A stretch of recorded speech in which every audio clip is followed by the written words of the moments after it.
السلام علیکم پیارے دوستو، آپ کو اپنے چینل ہارر سٹوری ود اذہان پر خوش آمدید کہتے ہیں۔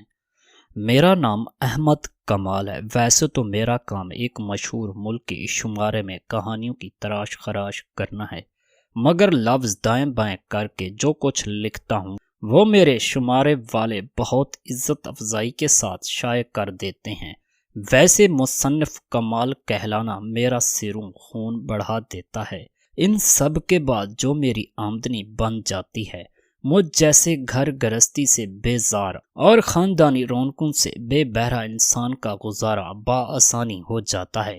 کافی دن ہو گئے مجھ پر اچانک ایک جنون سوار ہوا کہ میں کوئی ایسی خوفناک کہانی لکھوں جس سے پڑھنے والے کے رونگٹے کھڑے ہو جائیں، مگر کہانی کا پہلا پارٹ سوچنے بیٹھا تو وہی گھسے پٹے واقعات ذہن میں بن بلائے مہمان کی طرح وارد ہونے لگے، جیسے انتقام کی آگ میں بھڑکتی مظلوم کی روح، آسیبی گھر، بھوتوں والا قبرستان وغیرہ، اور میں ان کو خاطر تواضع کیے بغیر رخصت کرتا رہا۔ مجھے کوئی ایسا انوکھا واقعہ چاہیے تھا جو پڑھنے والوں میں تھر تھری مچا دے، مگر کہاں سے لاتا ایسا واقعہ؟ آج دفتر سے چھٹی کر کے میں نے گھر میں آرام کرنے کا سوچا تھا۔ سہ پیر کو میں ہوا خوری کی غرض سے باہر نکل آیا اور نکڑ کی دکان سے سگریٹ کا پیکٹ خرید کر اپنے گھر سے تھوڑی دور کافی پرانے اسٹیشن پر آ گیا، جہاں سے ریل گاڑیاں گزرتی تو پرانا سا پل اور زمین عذاب الہی سے ڈر کر لرز جاتی تھی۔ یہاں اکا دکا گاڑیاں تبھی رکتی تھیں جب ان کو کراس پڑ جاتا تھا۔ خیر میں اسٹیشن کے بینچ پر آ کر بیٹھ گیا۔ اسٹیشن ویران پڑا تھا۔ چڑیوں کی چہچہاٹ اور کووں کی کائیں کائیں عجیب سا سکون بخش رہے تھیں۔ میں اسی سکون کو محسوس کرتے ہوئے ڈراؤنی کہانی کے تانے بانے بننے لگا۔ میرے خیالات عروج پر تھے کہ ریل گاڑی کی وصل نے میرے خیالات کو جھنجھوڑا تھا۔ میں نے سوچا ابھی گزر جائے گی، مگر شاید اس کو کراس پڑ گیا تھا، اس لیے وہیں رک گئی تھی۔ خیر میں نے گاڑی میں بیٹھے مسافروں سے نظر ہٹا کر سگریٹ سلگا لیا تھا اور خیالوں کی عمیق گہرائیوں میں کھو گیا۔ ابھی میں کہانی کا پلاٹ سوچ ہی پایا تھا کہ ٹرین میں سے ایک آدمی نکل کر میری طرف آیا اور میرے ساتھ بینچ پر آ کر بیٹھ گیا تھا۔ میں نے اس کے آتے ہی ایک ناگوار بو محسوس کی تھی اور تھوڑا سا کھسک کر دور ہوا۔ اب اسے یہ کہتا تو اچھا نہ لگتا کہ آپ میں سے بدبو آ رہی ہے۔ کیوں بھائی کمال احمد؟ میں اس کے لبوں سے اپنا نام سن کر حیرانی سے اس کی طرف مڑا تھا۔ وہ مسکرا رہا تھا۔ اس کو دیکھ کر مجھے کراہت سی محسوس ہوئی۔ مسلے کپڑے، بکھرے بال، کھچڑی داڑھی، عجیب سے دانت اور اس کے وجود سے اٹھتی بدبو۔ وہ بالکل انجان شخص تھا میرے لیے۔ کیا ہم کہیں ملے ہیں؟ میں نے اپنی یادداشت گنگالنا شروع کی تو مجھے یاد نہیں آیا کہ میں اس سے کہیں مل چکا ہوں، اسی دنیا کی بھیڑ میں کہیں۔ اس نے فلسفانہ انداز میں سر دھانتے ہوئے کہا، مجھے ایسے لوگ شروع سے پسند نہیں تھے جو گھما پھرا کر بات کرتے ہوں، اس لیے میں نے بیاگانگی دکھا کر سیدھا ہو کر بیٹھ گیا اور اپنے ذہن میں آئے کہانی کے واقعات کو آز سارنو ترتیب دینے لگا۔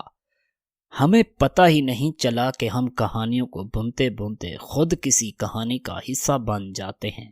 اس کی گھمبیر آواز میرے کانوں میں پڑی تو مجھے جیسے بچھو نے ڈنگ مارا تھا۔ وہ جادوگر تھا یا کوئی مستقبل شناس؟ جو کوئی بھی تھا، اس وقت بہت پر اصرار لگا تھا۔ میری ریڑھ کی ہڈی میں سنسناہٹ سی ہوئی اور میں نے جھرجھریلے اس کے مسکراتے ہوئے چہرے کو بغور دیکھ کر حیرانی سے پوچھا۔ ٹرین میں بیٹھے لوگ مجھے عجیب نظروں سے دیکھ رہے تھے، مگر مجھے کوئی پرواہ نہ تھی۔ البتہ ان کے دیکھنے کا انداز مجھے جھنجھلاہٹ نے آ لیا۔ گاڑی کا وصل بجا تو میں نے ایک پر اطمینان سانس لی تھی۔ آپ جانتے ہیں کہ میں نے سوچا کہ اس کا خواہ مخواہ مرید ہونے سے پہلے جان تو لوں، کہیں اس نے اپنی طرف سے ہوائی اڑائی ہو اور درست جگہ لگی ہو اور میں اسے مستقبل شناس سمجھ کر مروب ہو جاؤں۔ اس لیے میں نے ایسا زہر کرنے کی کوشش کی تھی کہ جیسے میں متاثر نہیں ہوا گاڑی آہستہ آہستہ اسٹیشن کو الوداع کہتی جا رہی تھی۔ کہانی کی تلاش میں ہو تم، ایسی جو لوگ مدتوں یاد رکھیں۔ اس نے میری بات کاٹ کر پھر سے مجھے تعجب میں ڈال دیا تھا۔ جی، اب میں نے قدرے پرجوش لہجے میں کہا تھا، مگر قریب نہیں کھسکا۔ اس کے وجود سے اٹھتی بدبو مجھے گراں گزر رہی تھی۔ ضرورت کے وقت گدھے کو بھی باپ بنانا پڑتا ہے۔ میں وہاں بحالت مجبوری میں بیٹھا تھا۔ کل مجھے اسی وقت ملنا یہاں، اس نے کہا تھا، اور میری کوئی بات سنے بنا لمبے لمبے ڈنگ بھرتا ہوا مجھے حیران مگر خوش چھوڑتا ہوا اسٹیشن سے نکل گیا۔ میں ترنگ میں گھر آیا تھا۔ اب مجھے کل کا انتظار تھا، مگر کاش کل آتی ہی نہ۔ پوری رات بے چینی سے اور کل کے انتظار میں گزری۔ وقفے سے میں جاگتی آنکھوں سے داد و تحسین کے الفاظ سے بھرے خطوط والے خواب دیکھتا رہا اور مسکراتا رہا۔ اگلے دن میں مقررہ وقت سے پہلے اسٹیشن پہنچ گیا تھا۔ آج کل سے زیادہ سناٹا تھا، یہاں شاید مجھے ہی محسوس ہو رہا تھا، مگر میں نے چند لمحوں کے مضطربانہ انتظار میں زیادہ دھیان ہی نہیں دیا تھا اور سرگٹ سلگا لی۔ انتظار گراں گزر رہا تھا۔ مقررہ وقت سے اوپر وقت ہو گیا تھا، مگر دور دور تک کسی کا نام و نشان نہ تھا۔ آج تو ٹرین بھی نہیں آئی تھی۔ میں نے یہ سوچا کہ کبھی کبھار دیر سویر ہو جاتی ہے، سو تھوڑی دیر اور رک جاتا ہوں۔ حقیقتاً مجھے ایک اچھی کہانی کی لالچ نے رکنے پر مجبور کر دیا تھا۔ میں نے سرگڑ سلگا کر آسمان کی طرف دیکھا تھا۔ اچانک کالے بادلوں نے آسمان کو اپنے نرخے میں لیا تھا اور موٹے موٹے بارش کے قطرے مجھے بھگونے لگے تھے۔ میں نے خوشی سے آسمان کو دیکھا۔ بارش سے ماحول پر چھائی کثافت اور حبس ختم ہو گئی تھی، مگر اچانک میرے مسکراتے لب سمٹنے، آنکھیں خوف سے پھیل گئیں۔ میرے قریب سے ہی مجھے میرے نام کی سرگوشی سنائی دی تھی، اور پھر میں نے بارش کی بوندوں کو خون کی بوندوں میں تبدیل ہوتے دیکھا۔ بو بھی ایسی جیسے کل والے آدمی میں سے آ رہی تھی، اور پھر میں نے سر پٹ بھاگنا شروع کر دیا۔ میرا ارادہ اسٹیشن سے جلد باہر نکلنے کا تھا۔ خون کی بارش ابھی بھی مجھے بھگو رہی تھی اور ان بوندوں میں آگ جیسی تپش تھی۔ میں بھاگتے بھاگتے اچانک حیرانی سے رک گیا۔ سامنے بینچ پر ایک آدمی بیٹھا تھا اور وہ کوئی کاغذ پر اپنے خون آلودہ انگلیوں سے کچھ لکھ رہا تھا۔ اس کی پشت میری طرف تھی۔ میں مکمل خوف کے حصار میں ہونے کے باوجود وہاں سے بھاگ نہیں سکا، اور میں نے آگے بڑھ کر زمین پر لکھے الفاظ پڑھے تھے، اور پڑھ کر میری روح فنا ہو گئی۔ وہاں لکھا تھا، تیری موت۔ میں ڈر کر 2 قدم پیچھے ہوا تھا، اور بینچ پر بیٹھا آدمی میری طرف گھوما۔ وہ کل والا ہی آدمی تھا، مگر اتنا برا۔ اس کے چہرے کا ماس جگہ جگہ سے پھٹ کر لٹک گیا تھا اور اس میں سے خون بہہ رہا تھا۔ میں نے اپنے قدموں کو پیچھے کی طرف جنبش دی اور خوف سے اپنی جان بچانے کے لیے اندھا دھند بھاگنے لگا۔ اچانک مجھے کسی چیز سے ٹھوکر لگ گئی تھی اور میری آنکھ کھل گئی۔ میں خشک لبوں پر زبان پھرتا اٹھ بیٹھا تھا، یعنی میں اس آدمی کا انتظار کرتے کرتے بینچ پر ہی سو گیا تھا۔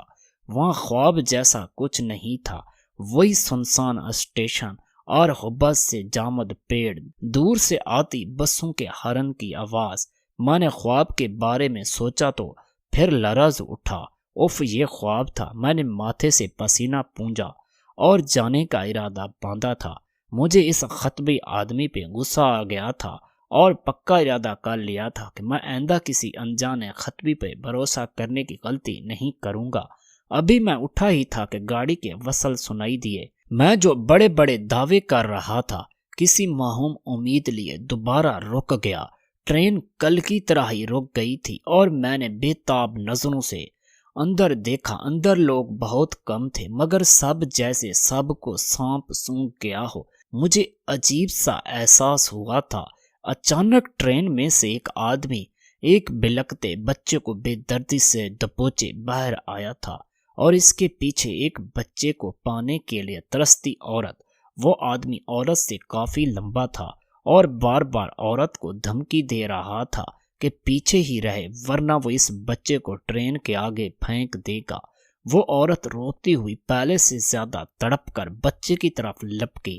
بچہ بھی ماں کی گود کے لیے اس کی طرف لپک رہا تھا اور چیخیں مار رہا تھا۔ ٹرین میں سارے مسافر سم بکم بیٹھے تھے۔ مجھے ان کی بے نیازی اور بے رحمی پر شدید غصہ آیا۔ اب وہ آدمی عورت میرے سامنے آ گئے تھے اور خطبی انسان چھوڑ بچے کو، میں نے چلا کر کہا تھا، اور بینچ سے اس عورت اور بچے کی مدد کے لیے اٹھا، مگر اس خطبی انسان نے میری بات سن کر نظر انداز کر دی تھی۔ دوسری پٹری پر پیچھے سے آتی ٹرین کے وصل پر اس آدمی کا دھیان بٹانا تھا، اور اچانک میں تھم سا گیا۔ اس عورت نے اس آدمی کو پٹریوں پر دھکا دیا تھا۔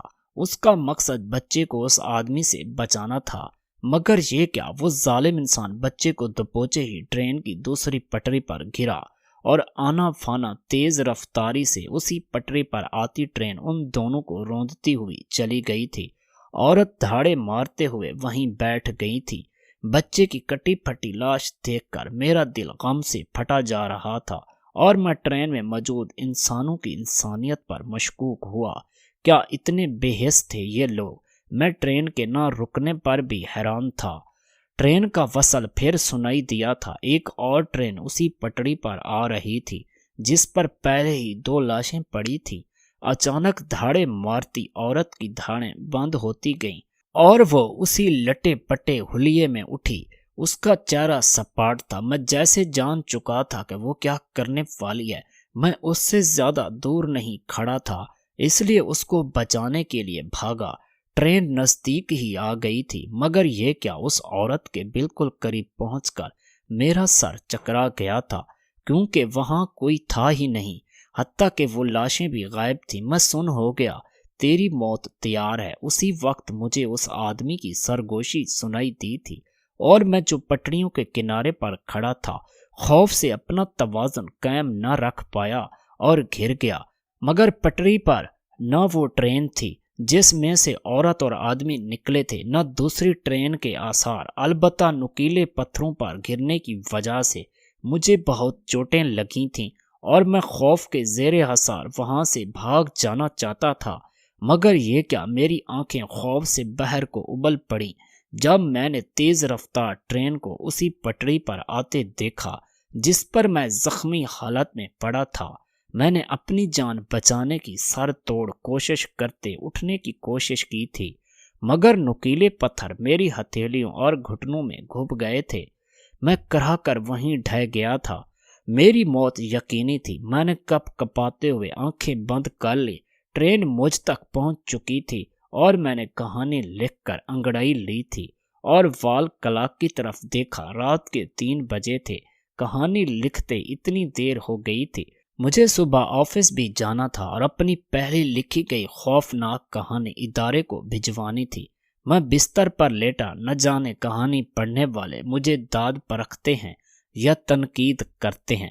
خیر، آنے والے کچھ دنوں میں پتہ چل ہی جائے گا، اور میں نے سوچتے ہوئے مسکرا کر لائٹ آف کر دی تھی، مگر الماری کے ہینگر میں لگی میری شرٹ پر خون کا ایک قطرہ ابھی بھی موجود تھا۔